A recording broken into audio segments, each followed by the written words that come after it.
Hello, hello, and welcome back to some more Tyrion Cuthbert, where last time we completed Case 3. Von Sanctus. It's Case 4 time, and I'm not loading anything. I'm going over here. Here we are. That one, please, thank you. Indeed we have. Are we going back? Is this flashbacky? I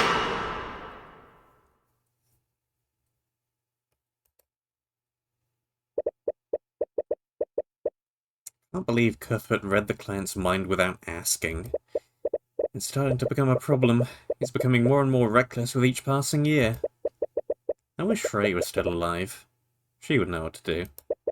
She made it look so effortless, and he loved her. Would he have listened to her if she was still here? Is something the matter, Tamora? No, I was just thinking about something. Well, the trial is about to begin. I don't doubt your abilities, but I'd still appreciate it if you remained focused. All of our futures are at stake, after all. Of course, Miss Frigga.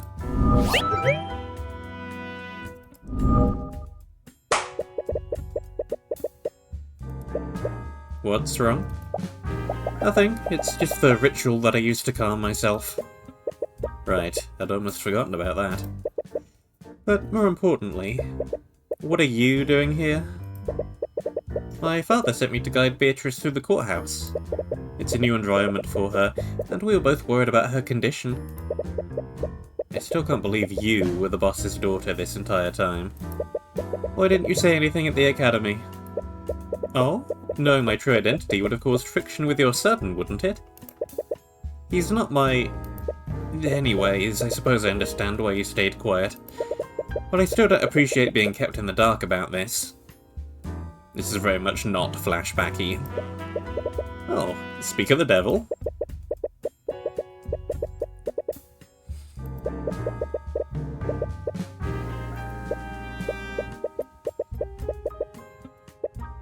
Parental troubles.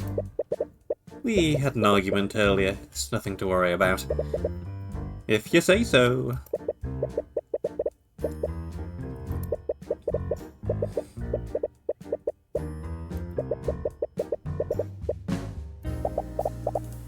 Trial's about to begin. Do we have really the time to be making small talk here?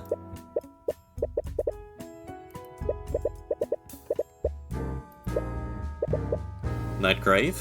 Is that you? What are you doing here? Well? He's accompanying me as my aide for this case. I see. So, I assume you'll be prosecuting? Of course. I will never pass up the opportunity to face the infamous Ruby Tamora. Really? If I recall correctly, you haven't beaten Tyrion once so far. Look, Miss Steelwind, don't strain yourself. What's that look for, Beatrice? You almost look surprised to see me here. Considering the circumstances, I thought you might recluse yourself. I'm more than capable of being objective. Especially for a case of this much importance. Well, I hope your mind is as strong as you think it is. Miss Steelwind, please calm down. Oh, how I love a good reunion.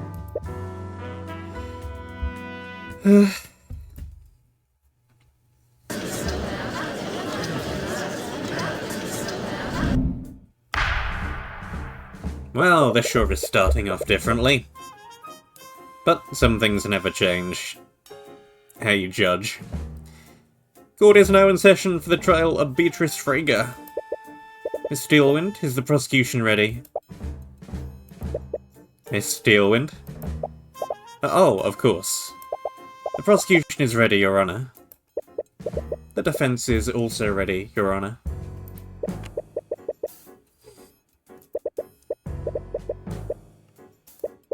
Very well. Let's begin the proceedings. Prosecutor Steelwind, could you please list the charges? Your Honour, the defendant is charged with first-degree murder and grand theft.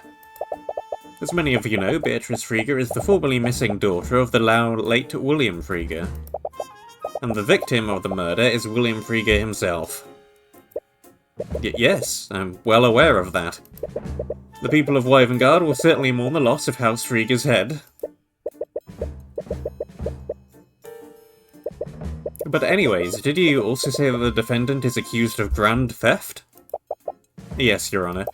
The crimes took place during the Lord's Ball, an event that was hosted in Frieger Manor yesterday morning, evening, afternoon, and good night. The Haraldson Hall of History had a gallery display within the manor. They were showcasing several magical artifacts donated to the Wyvengard Historical Society. One of these items was the Sword of Spell Eating, a magical artifact that allows its wielder to nullify magical effects. When wielded by a creature, that creature and anything connected to them are immune to all harmful magical effects. It should say it was forged through a blood contract between a mage and a demon. We, the prosecution, believe that the defendant stole this item. She then used it to nullify the magical lock on the victim's study. After breaking into the study, she attacked the victim and slashed his throat open using a letter opener. He died of blood loss shortly after. William Frieger died at 3:12 AM, blood loss after his throat was slashed open. Both carotid arteries were severed, meaning the death must have followed mere seconds after the wound was inflicted. Several scratch marks on the face and back, and traces of illusion magic found on the body. I see. But what possible motive would the defendant have to murder her own father? William Frieger and his daughter were not close. Saying that they had a strained relationship would be an understatement. In fact, 5 years prior to the murder, Beatrice abandoned and fled her home. She went into hiding and did not contact any of her friends or family. Her whereabouts were unknown, until she suddenly contacted her father a week ago. My client left the Frieger household because of her toxic relationship with her father. She wanted to create a life for herself that was free from his influence and abuse. I won't disagree with your claims, but that just highlights how desperate the defendant must have been. She'd clearly fallen on hard times and begrudgingly contacted her father for financial aid. I can't possibly understand why they would schedule this meeting during the Lord's Ball. But nevertheless, several witnesses did see her that night, and those same witnesses saw her storming out of her father's study in anger. Her father must have refused her request for gold, so she decided to murder him to claim his inheritance.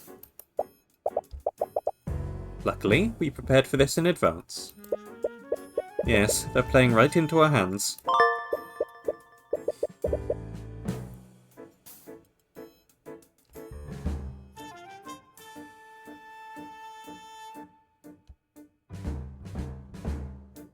As per your agreement, this testimony will be confirmed by Miriam Frigate in court. Agreement? What you're saying is all conjecture, Steelwind. You don't have any evidence or testimony that confirms what they spoke about. Yes, I'm well aware that you and your client have refused to tell us what was discussed during that meeting. But as long as you both stay silent, my claims are plausible. Be honest, Steelwind. Do you seriously think that my client committed these crimes in spite of her condition? Condition? What do you mean by that, Miss Tamora? Why don't you tell him, Steelwind? Tell the court about my client's disability. Your Honour, Beatrice Frigate is considered legally disabled. However, legally disabled. That's a convenient way of putting it, Steelwind. My client isn't just legally disabled. She's completely blind. Completely blind? Is this true? We have several medical documents and testimony from several... What is that? It's like a... It's not like a surgeon but for eyes? An eye surgeon? Is that a real word? I have never seen this word before in my life. Chirurgeons? Attesting to that fact. My client is unable to see anything. What is the meaning of this, Miss Steelwind? Do you expect me to believe that a blind woman performed any of the acts you're accusing her of? I'm glad you also see how ridiculous these claims are, Your Honour. If the court would just let me elaborate. Steelwind, the prosecution's first charge is grand theft. My client would have needed to break into a magically secured display case. Performing such an act would be a difficult task for anyone, much less my client. And the second charge is first-degree murder. My client would have needed to use the sword of spell-eating on the lock leading to the victim's study. Then, she would have needed to grab a letter opener, overpower the victim, and deliver a precise and fatal blow to the victim's neck. Does any of that sound like a reasonable theory, Your Honour? I'm compelled to agree with you, Mr. Mora. It all sounds quite ludicrous, to be perfectly honest. This is just awful! The Steelwinds are clearly just attacking the Freegers now that their head is deceased. Objection! Enough! Your Honour, the court has not seen the evidence that supports this case. Nor have you listened to the Inquisition's testimony regarding their investigation. Until you have done so, you're in no position to pass judgment. Very well, Miss Steelwind. I suppose you have a point.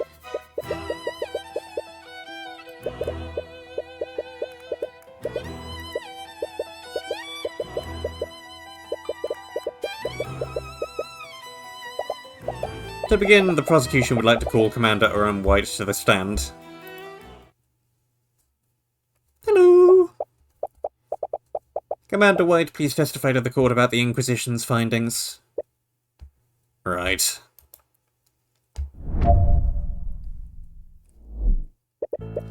We didn't want to cause panic after the sword was stolen, so we activated the manor's silent security system. We put an anti-magic field over the entire manor.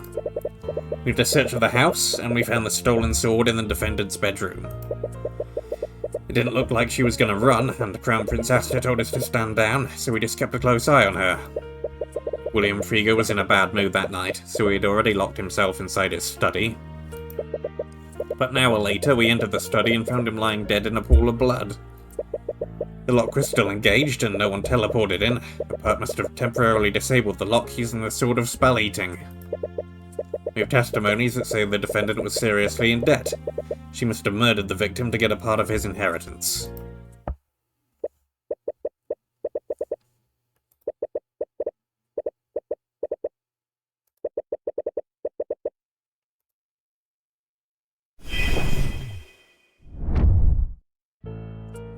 Well, this is a long testimony. What have I even got in evidence? Attorney's runestone. Sword of spell eating. We have nothing that we haven't already seen, basically. Nothing in there. You're here. Makes sense. Yeah, I see the family resemblance.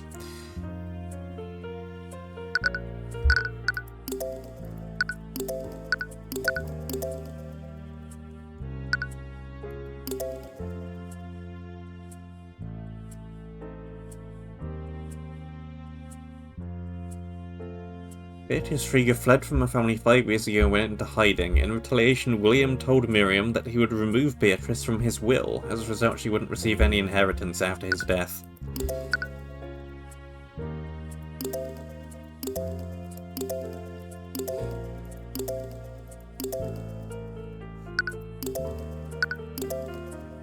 Objection! Your Honour, the prosecution's case against my client is riddled with holes, and the prosecution's supposed motive is the largest among them. What do you mean, Mr. Mora? Of all the elements in this case, the motive is the most believable. Your client would have had much to gain through her father's inheritance. That may be, but that's assuming my client had anything to inherit at all. Whenceforth. Your Honour, my client fled from her psychologically abusive father 5 years ago. How do you think he would have reacted to that? Lord Frieger was a petty and vindictive man. Do you honestly think that he'd leave his inheritance to someone who disobeyed him so egregiously? No, he would do everything in his power to make sure she didn't see a shred of his wealth. Yes, we're already well aware of this.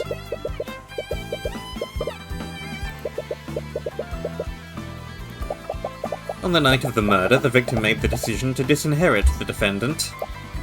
However, his murder deprived him of the opportunity to submit his will to his attorney.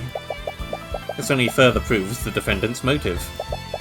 She would have needed to act quickly lest her father submit the changed will. I'm afraid you're mistaken, Steelwind. William Frieger didn't disinherit my client that night. He disinherited my client 5 years ago. I've witnessed testimony from Miriam Frieger, William's youngest daughter. By her own admission, her father disinherited my client shortly after she fled the household. Wilderberries. I don't know. They keep saying what? She never brought that up during questioning. Perhaps she's not as amicable to you as you thought. If you don't believe me, why don't we call her to the stand and ask her ourselves? What are you planning, Mr. Mora? I have no idea what you're talking about. Well, it's clear we won't get anywhere until we hear from Miriam directly. Bailiff, please escort Miriam Frieger to the stand.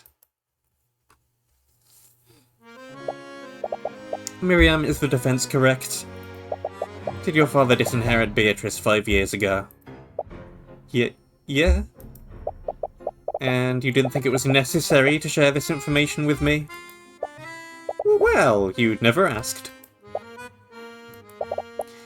If I recall correctly, you were also tight-lipped during questioning this morning. Are you staying quiet for your sister's sake? The witness just lost her father. You can hardly expect her to recall every detail that's relevant to the case. Which raises a more concerning question. How did you extract this information? Who knows? Maybe I just have a way with people. Regardless, I suppose you have a point. I'll give the witness the benefit of the doubt, for now. In any case, Miriam, please testify to the court about how you found out about Beatrice's disinheritance. Yeah, of course.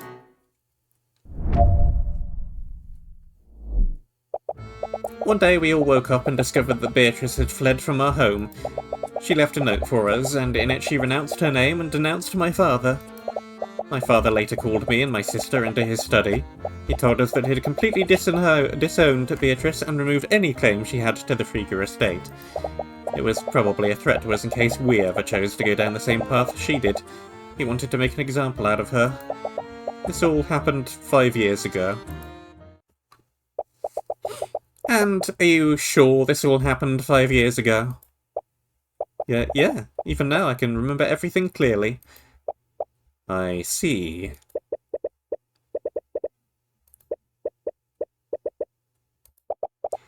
And Liffey was there with you at this meeting? Yes, she was. However, Laffy couldn't possibly have been there. Hey, are you okay? Of course What? By the Scaled Lord, is that blood? Blood? The bailiff, find anyone capable of casting healing magic. Escort them to the courtroom immediately.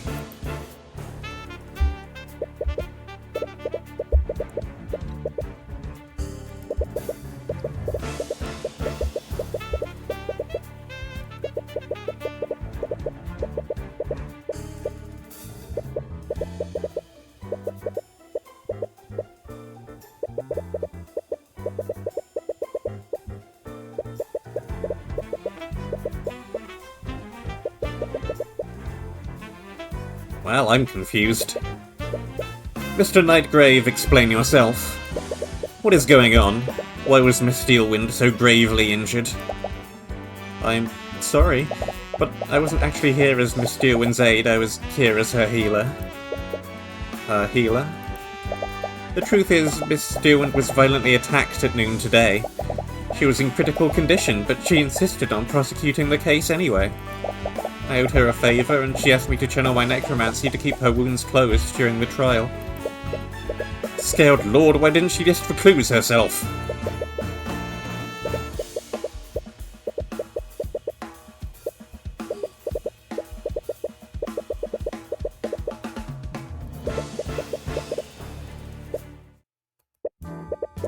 Anyways, is there any need to prolong this trial, Your Honour? What? Even you must acknowledge how weak the case against my client is. In addition to that, Miriam's testimony shows that my client had nothing to gain from her father's death. But Miss Tamora, Miss Steelwind, has been gravely injured, and you're still only concerned about... The only thing I'm concerned about is seeking justice from my client. Even so, we cannot move forward until we find another prosecutor. And how long do you think that will take, Your Honour? It's almost been 12 hours since the murder took place. That gives us, what, 36 hours? After that, every magical trace of the crime scene will fully disappear. But there might be someone... If Stewart had simply allowed another prosecutor to work this case, we wouldn't be in this situation. She took a risk and now she has to pay the price. Wouldn't you agree, Your Honour?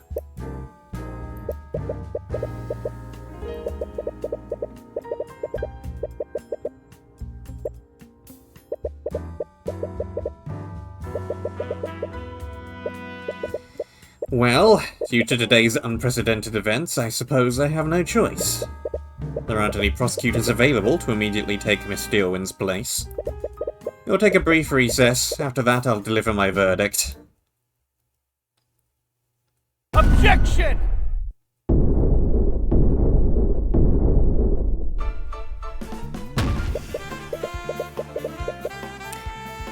Yeah, I kind of expected that.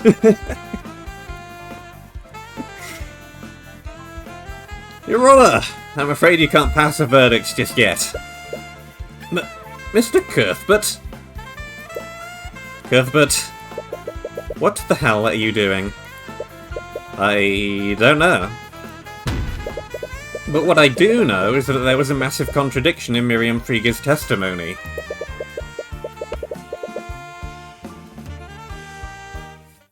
Well...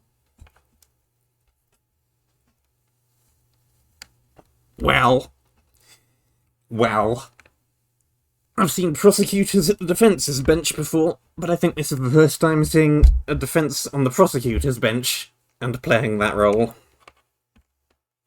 The closest thing would be,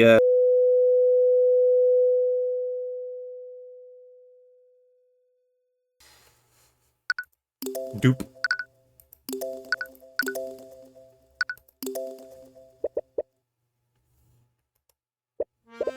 Ugh. I feel so out of place here.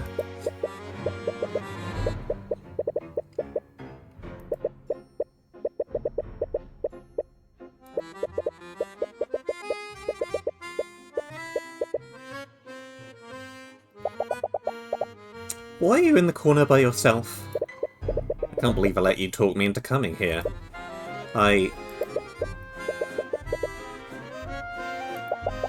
I've been wanting to wear this dress for a while now. What do you think? What's wrong?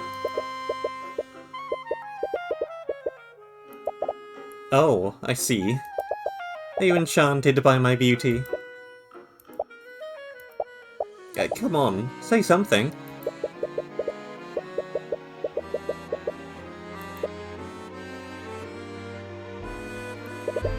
Am I interrupting something?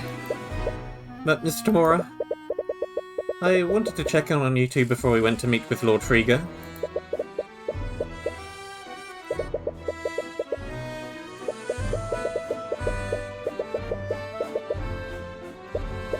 Hi, I'm Tyrion Cuthbert. I'm Miss Tamora's ward.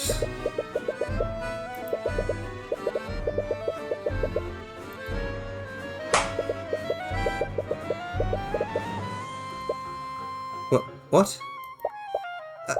Sorry, I didn't mean to do that. It's a bit of a habit of mine.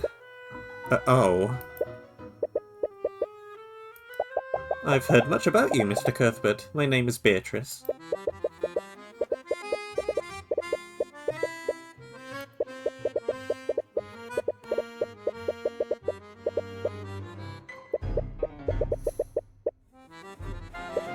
I think we'll be doing a lot of prying in the near future. Anyways, we'll probably be gone for a while. And I trust you two not to cause trouble. You're in a manor filled with the highest members of the nobility. You might meet some familiar yet unfriendly faces. We'll keep a low profile, Mr. Mora. Please do. So, why were you so insistent on accompanying Mr. Mora to the Lord's Ball? That's... You know you can tell me anything, right? I guess everything that happened in Noranax made me think about things. I don't really know anything about my past or where I came from. I didn't want to think about it because of my dad and mom, but...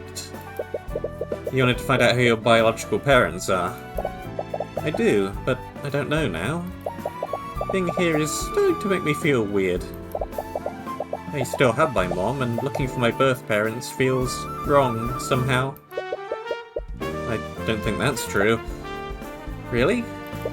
Mr. Mora adopted me when I was a child, and she gave me a purpose in life. But I still keep my childhood memories of my mother close to me. Mr. Mora and my mother are both important to me.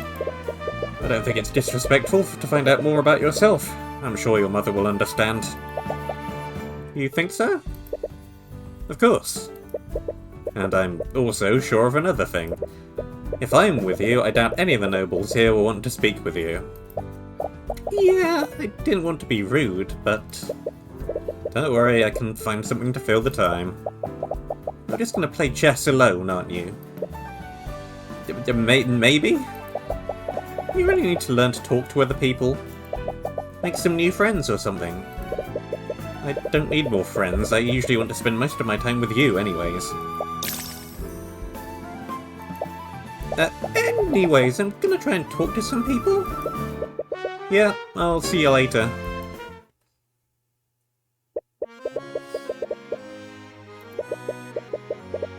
Ugh, parties.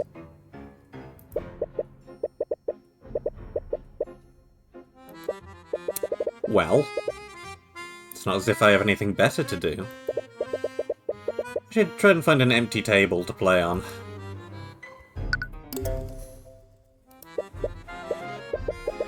Chandeliers.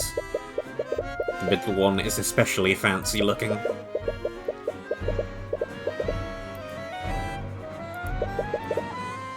Flowers.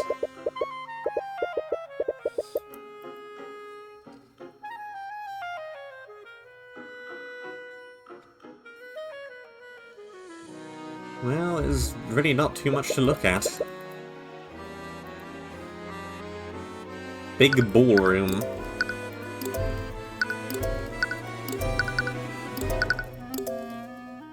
That's a lot of crystals. This place looks pretty quiet, but there aren't any tables anywhere. Well, I could play on the floor. But what the...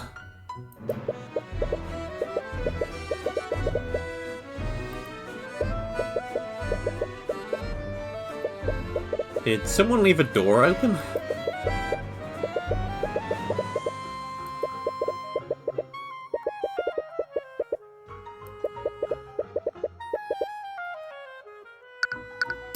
What's all this?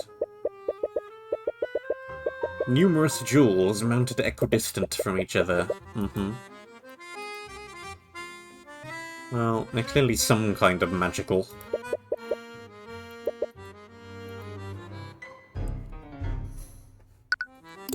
And the floor is also very shiny.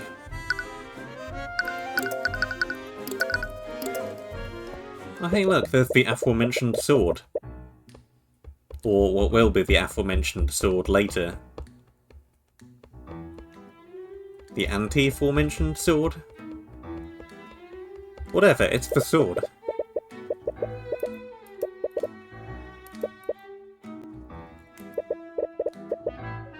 Now, there's a face I haven't seen before. Well, hello. You look like an explorer if ever I've explored an explorer's exploring... Anyway. Hello, my name is Harold Haroldson. I'm the curator of this collection. Harold Haroldson? Is that a pseudonym or something? No? I see.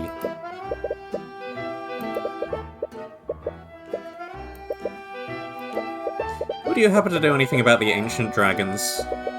Ah, like the Scaled Lord of Rathalon. There are many pieces in this gallery, and some of them were items that were wielded by the 7 heroes of Wyvernguard. Legends say that some of these items were directly enchanted by Rathalon himself.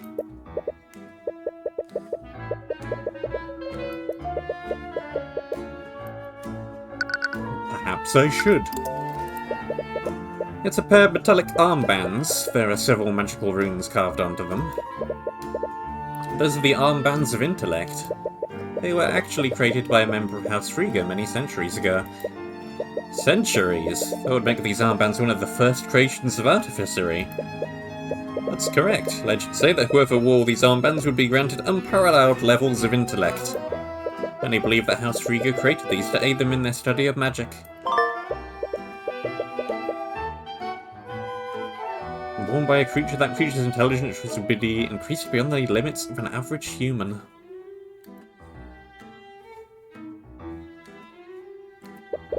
It's a crimson red short sword. That's the sword of spell eating.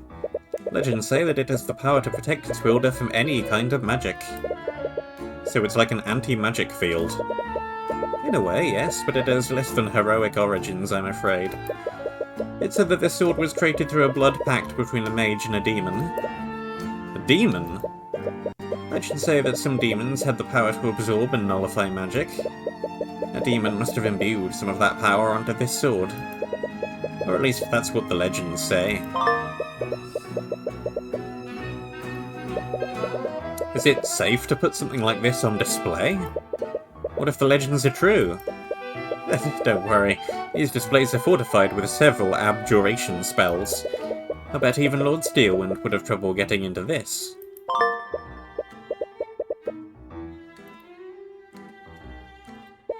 It's a pair of golden earrings. There are small jewels embedded into each of them.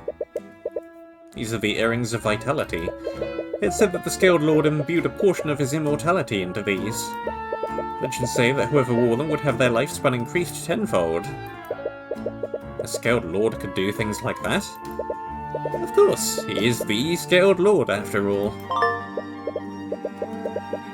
When worn, creatures' wounds would slowly heal over time. Lifespan increased tenfold for as long as they're worn. Are there any spells that create a similar effect to these earrings? Not that I know of. A spell like that would probably fall under the school of necromancy, and I'm sure you know how much the kingdom scrutinizes that type of magic. It's a painting of some sort of scientist. That man is Dr. Luke Kepfier. He was an alchemist and inventor from one of the branch families. He's well known for his studies into imbuing intelligence onto automatons. Intelligent automatons, would that make them similar to arcane constructs? Yes, actually. I wouldn't be surprised if Lord Van Sanctus used Dr. Kepfer's research to create those constructs.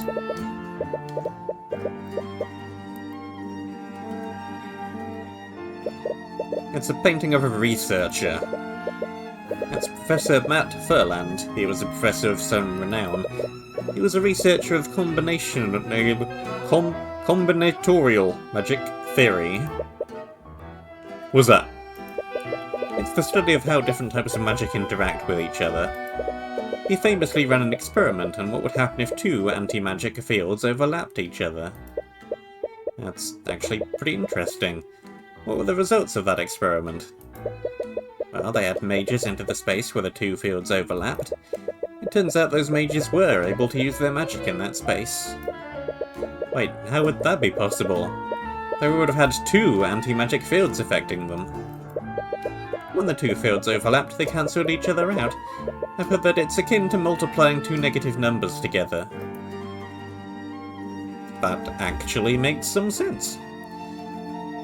Also, I'm now expecting that to play some role. So, what is a historian doing at the Lord's Ball, Mr. Haraldson? Harold? Right, Harold. Anyways, Lord Frigga invites my museum to set up some displays here every year. You own a museum? Yes, it's the Howardson Hall of History, located in the city of Homherith.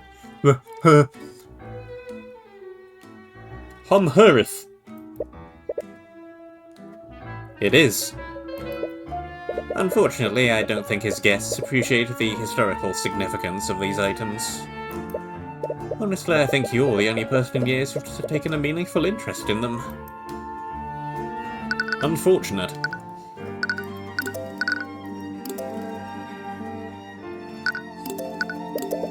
What can you tell me about this? Nothing. Sorry, but I really do have to ask. Is that a monkey riding on your back? Yes, this is my familiar, Eugene. Your familiar? A familiar is a creature that a mage has formed a magical bond with. With that bond, our souls are forever connected. I can communicate with him telepathically. I could even cast my spells through him if I wanted to. Really? I never knew a spell like that existed. It's quite rare. Very few mages take the time to learn how to cast it. Caster forms an unbreakable magical bond with the target creature, connecting them to the caster's magic. While the bond exists, the caster can telepathically communicate with the target over any distance. They can choose to see through the caster's eyes as long as they concentrate. Aha.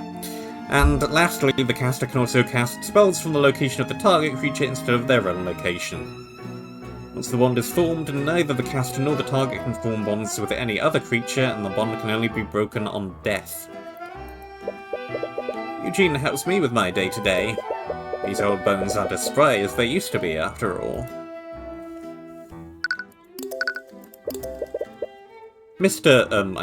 Harold. Harold. As a historian, do you have a lot of knowledge about the ancient dragons? The answer to that question is somewhat complicated. What do you mean? Unfortunately, a lot of historical texts in my collection have been altered or even outright destroyed by the Church of Bahamut.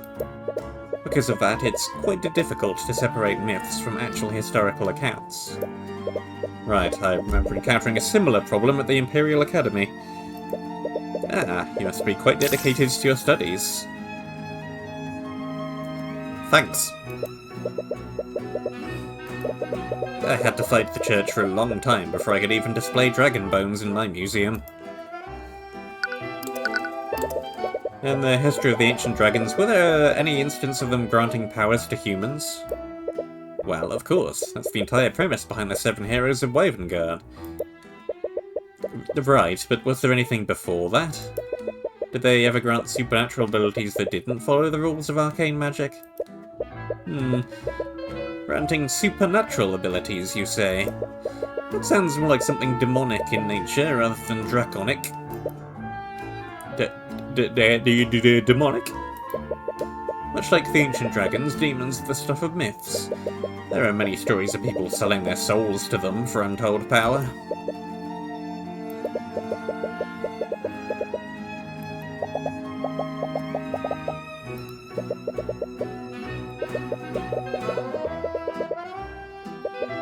Is something wrong? No, nothing's wrong.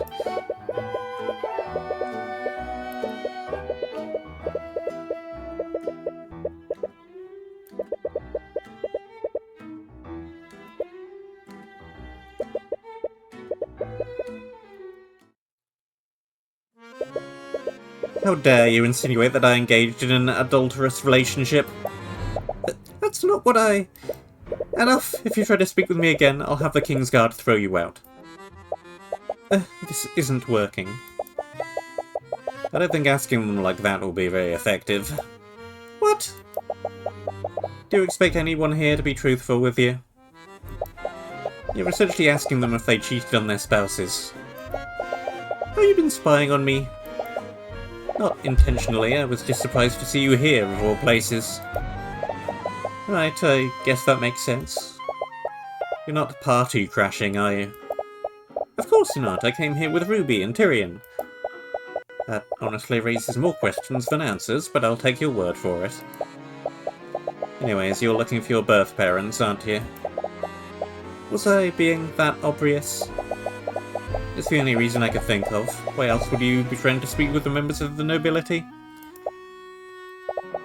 I don't know if it's any of my business. But think hard about whether this is what you truly want. Getting entangled in the aristocracy will only bring you misery.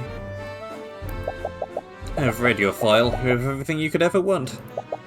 You have your mother and your friends. You even have a lover. What?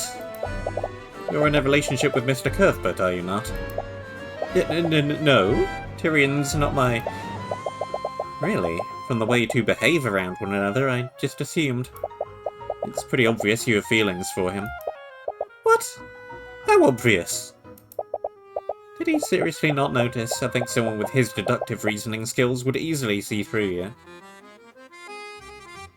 You're just as oblivious, Steelwind. Oh yeah? What about you and Asta? I have no idea what you're talking about. Come on, I was there at Von Sanctus Manor. It's so obvious you like him. Please, you're grossly exaggerating things. He may be my fiancé, but I only have the utmost respect for him. And what if I told you he was standing right behind you? Do you honestly think I'd fall for something like that? What are you falling for? Your Highness! Oh, hello, Lady Steelwind. Your Highness, please don't run ahead like that.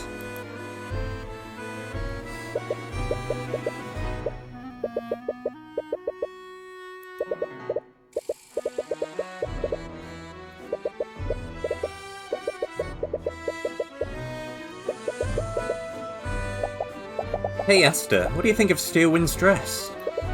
It suits you very well with Steelwind. You look lovely. Gross.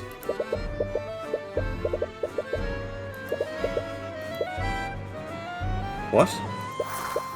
Reperio Arcanium.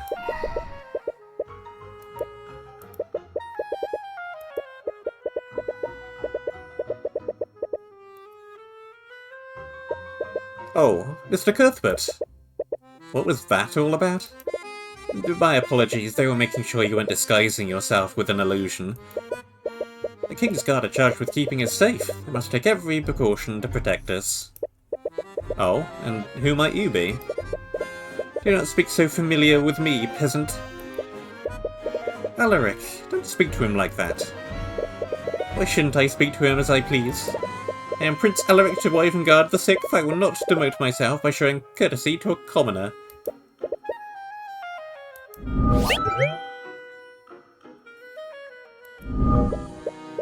I'm terribly sorry about him, Mr. Cuthbert. It's fine. Anyways, weren't you supposed to be investigating your birth parents? Leave the poor woman alone. She started it. Right. I'm actually quite surprised to see you both here. What brings you to the Lord's Ball, Mr. Cuthbert? We were just accompanying Miss Tamora. Her client has business with Lord Frigga. Client? Ah, here she is now. But Beatrice?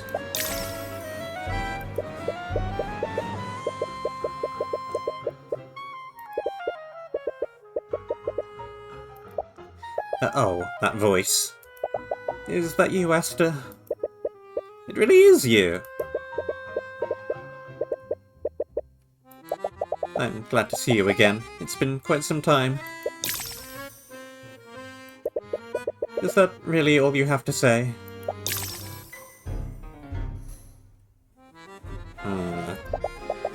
It appears you two have much to talk about. I'll be taking my leave.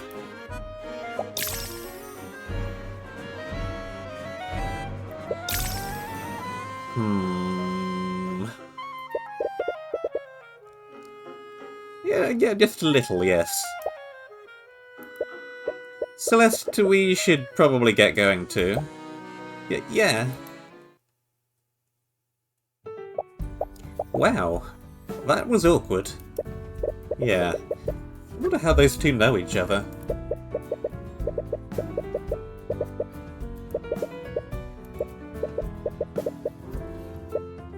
Anyways, how did your investigation go? I got nothing. All I did was make a bunch of the nobles mad. Sorry, I know you really wanted answers. But I'm sure something will come up. You think so?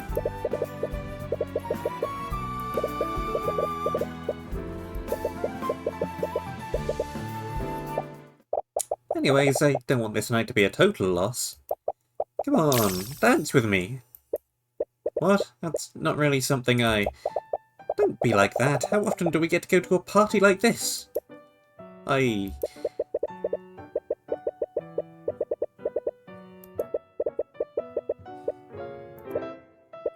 Celeste, people are staring at us. Who cares what they think? They're nobles. They're going to hate us no matter what we do.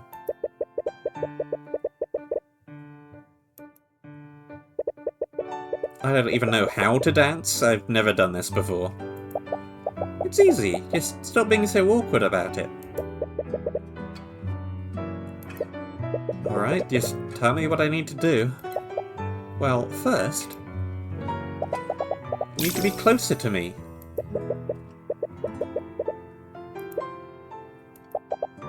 Watch my movements and try and follow my lead. You seem to know a lot about these things. I had to do a lot of networking when I was a mercenary. Do you know how many times I had to charm a merchant into hiring me? I see.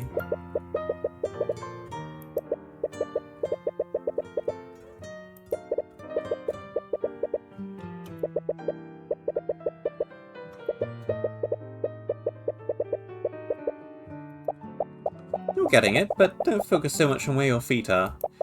Just look at me. What? Come on, do it.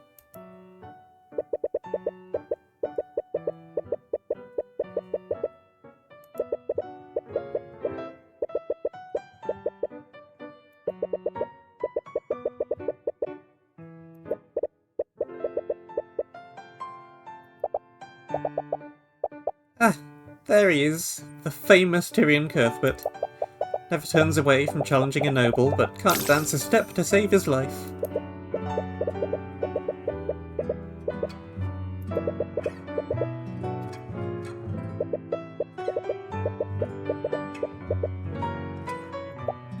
See? There you go. Oh, what is it? You know the man is supposed to lead, right? Maybe I don't subscribe to gender stereotypes. Or maybe you just suck at this.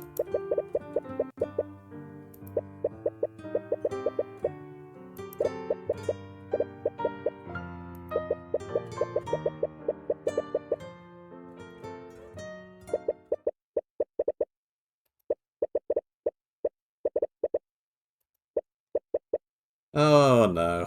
Don't tell me.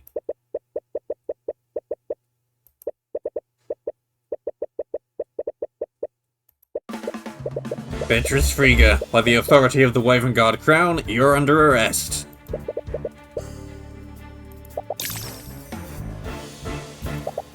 We should go see what's happening, shouldn't we? Yeah. Let's go. You are completely out of line, Commander. I thought I told you to stand down. Do you not recognize who you're speaking to? Let go of Lady Frigga. I can't really do that, Your Highnesses. Master, what's going on? It's Lord Frigga. He was found murdered in his study. And these cretins think that Beatrice is behind it somehow. Sorry, Your Highness, but my orders came straight from Steelwind. Lady Steelwind sent you?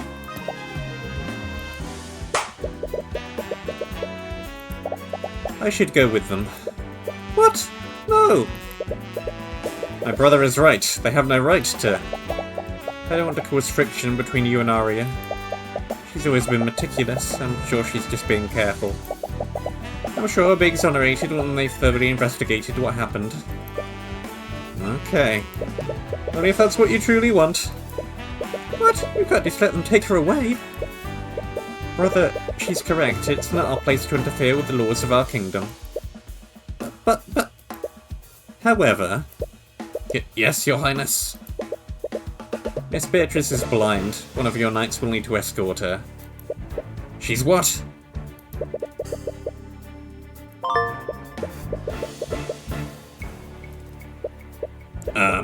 Anyways, we're going to need to take you to a holding cell, lady. One of you should stay with her and guide her through. Please. I may be disabled, but I'm not a child.